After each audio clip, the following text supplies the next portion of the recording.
Hey, good day to you. This is Todd. I am a regular dude walking in the Word.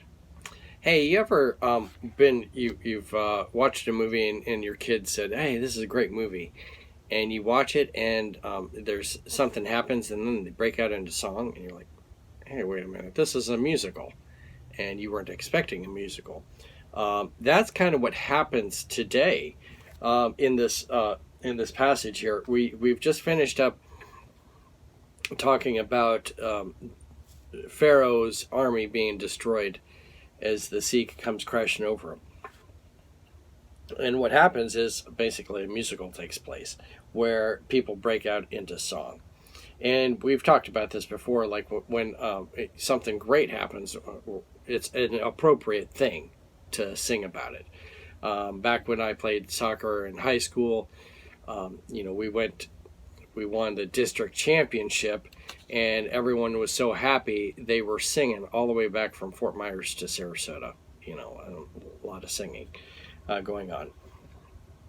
And that's what happens here in this passage we're reading today. And it's entitled Time for a Musical, Part 1 today, and then Part 2 is tomorrow. Today, there's two parts to this whole song that takes place. And the first part, they're talking about the past, and then the second part, they're talking about the future, which we will talk about tomorrow. So let's read today from Exodus chapter 15, verses 1 through 12. Okay? It says this: Then Moses and the Israelites sang this song to the Lord. And I'm reading from the New International Version. You might be familiar with this song. I will sing unto the Lord, for he is triumphed gloriously, the horse and rider thrown into the sea. That song is this song right here. I'm reading it from the New International Version. What you are familiar with singing is from the King James Version.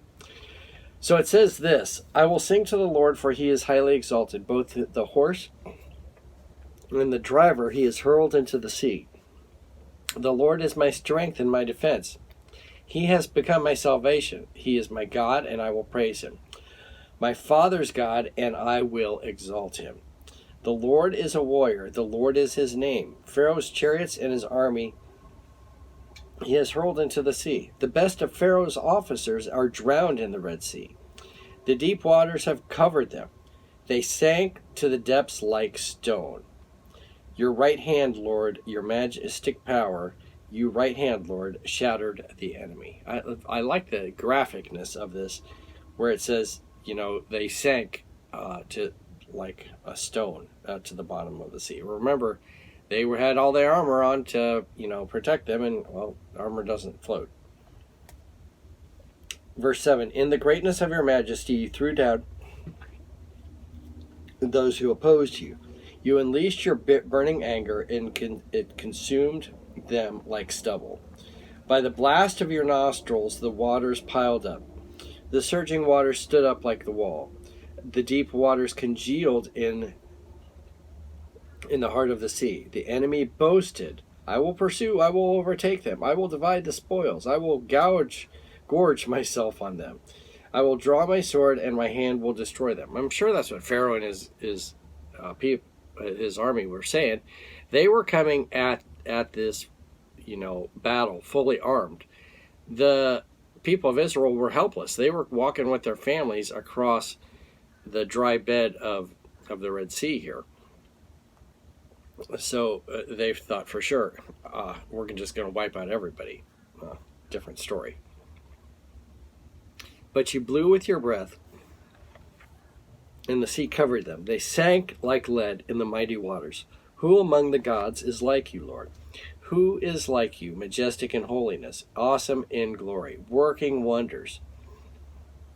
You stretch out your right hand, and the earth swallows your enemies. Okay, I'm going to stop there for today. That is the first part of the song. And we've talked, in that first part, it's just reviewing everything that's happened.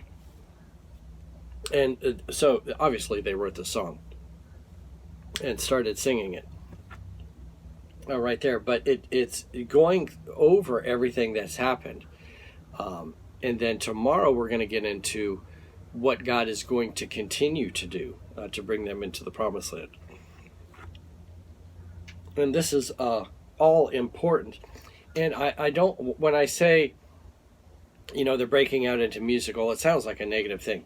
But it's very appropriate for us to celebrate with music and to celebrate what the great things God has done for us. That's what we're focusing on today. The great thing God has done for us in music and worship, and that's what they were doing. And so just like they were, busting out in worship and song, we should be doing the same thing, and you don't need to limit it to every, a Sunday when I go to church. The Lord can be doing great things for you, and you can break out into song, and it's appropriate and a great thing that God appreciates.